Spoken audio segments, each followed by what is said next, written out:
The things people call love. Greed and love. Such different feelings these terms evoke. And yet, it could be the same instinct named twice. The one is disparaged by those who already have, in whom the instinct is somewhat calmed down, who now are fearing for what they have. The other time, it is seen from the standpoint of the unsatisfied, the thirsty, and therefore it's glorified as good. Our love of our neighbors. Is it not just a craving for new property? And likewise, our love of knowledge, of truth, indeed, altogether any craving for what is new. We slowly grow tired of the old, of what we safely possess, and we stretch our hands out again. Even the most beautiful landscape is no longer sure of our love after we have lived in it for 3 months, until some more distant coast excites our fancy. Possession usually diminishes the possession. The pleasure we take in ourselves tries to preserve itself by time and again changing something new into ourselves. For that's simply what possession means. To grow tired of a possession is to grow tired of ourselves. One can also suffer an excess, the desire to throw away, to dole out. This can take on the honorary name of love. When we see someone suffering, we see someone suffering,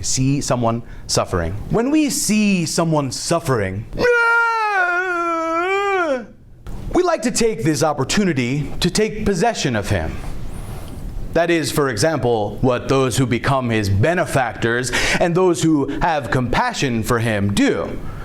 They call the lust for new possessions that is awakened in them love. And their delight is like that aroused by the prospect of a new conquest. Sexual love, sexual love, sexual love, sexual love. Sexual love, however, is what most clearly reveals itself as a craving for new property. The lover wants unconditional and sole possession of the longed-for person. He wants a power over her soul as unconditional as his power over her body. He wants to be the only beloved, to live and to rule in the other soul as what is supreme and most desirable.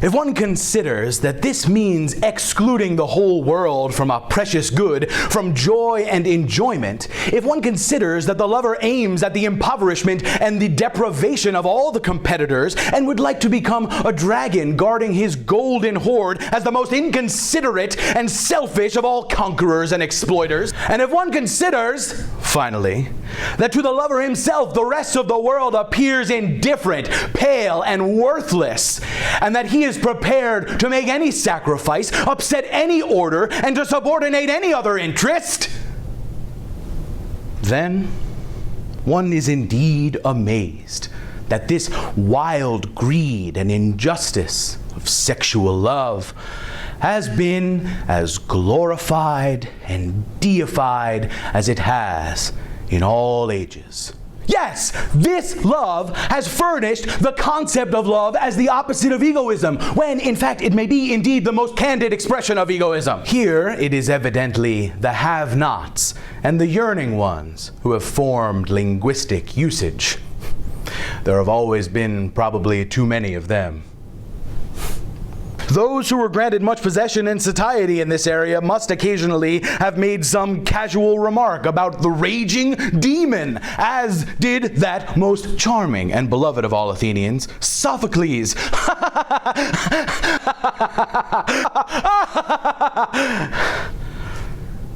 But Eros always laughed at such blasphemers. They were always precisely his greatest darlings.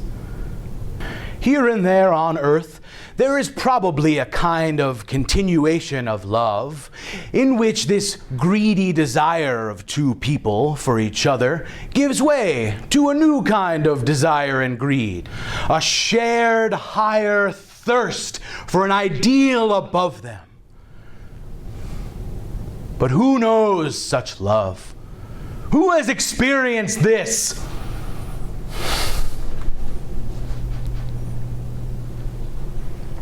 Its true name is friendship.